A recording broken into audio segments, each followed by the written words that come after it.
En 2020, Disney sort sa nouvelle série d'animation, Luz à Ozville.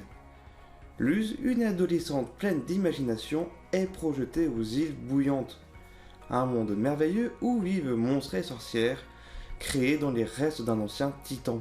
Elle fait la rencontre d'Eda, une sorcière marginale et au caractère bien trempé, qui la prend sous son aile. Luz se lie donc d'amitié avec ses nouveaux colocs. Eda qui lui enseigne les rudiments de la sorcellerie, King, un jeune titan, et Boubou, une chouette faisant office de portier. Un univers onirique qui s'inspire librement de nombreux artistes surréalistes, avec en tête la peintre espagnole Remedios Varo. Très tôt dans la série, Luz apprend que les îles Bouillantes divisent sa population en différents clans, ayant chacun sa spécialité. Mis en place par l'empereur, un tyran mystérieux vivant reclus qui souhaite faire régner l'ordre. En vivant de la magie sauvage et en vendant des objets humains perdus dans les îles Bouillantes, Eda est vivement traquée comme une criminelle. Aussi, après s'être vivement disputée avec sa sœur, elle reçoit une malédiction la transformant en monstre sauvage. Une malédiction à laquelle elle est obligée de faire face, mais qu'elle ne peut guérir.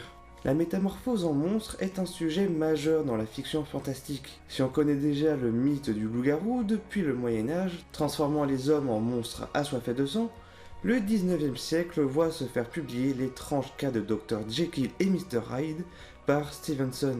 L'histoire d'un scientifique qui, allant toujours plus loin dans ses propres expérimentations, essaie sur lui une potion le transformant en tueur fou. Une malédiction qui frappe alors l'homme cultivé pour le transformer en bête sauvage.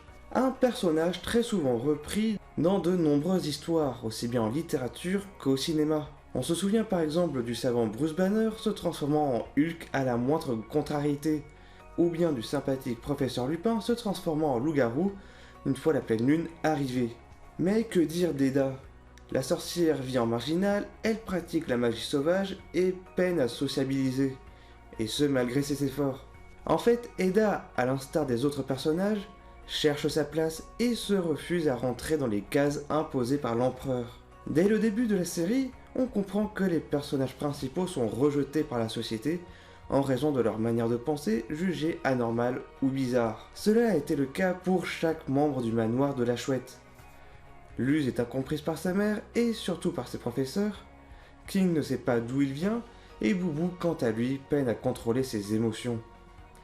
Si Eda a du mal à communiquer et à se faire comprendre, elle a malgré tout réussi à s'entourer de personnes en qui elle peut faire confiance et qui fondent sa nouvelle famille. Si Eda accepte plus facilement les différences de ses amis, elle nous montre aussi à quel point il est difficile de s'accepter soi-même.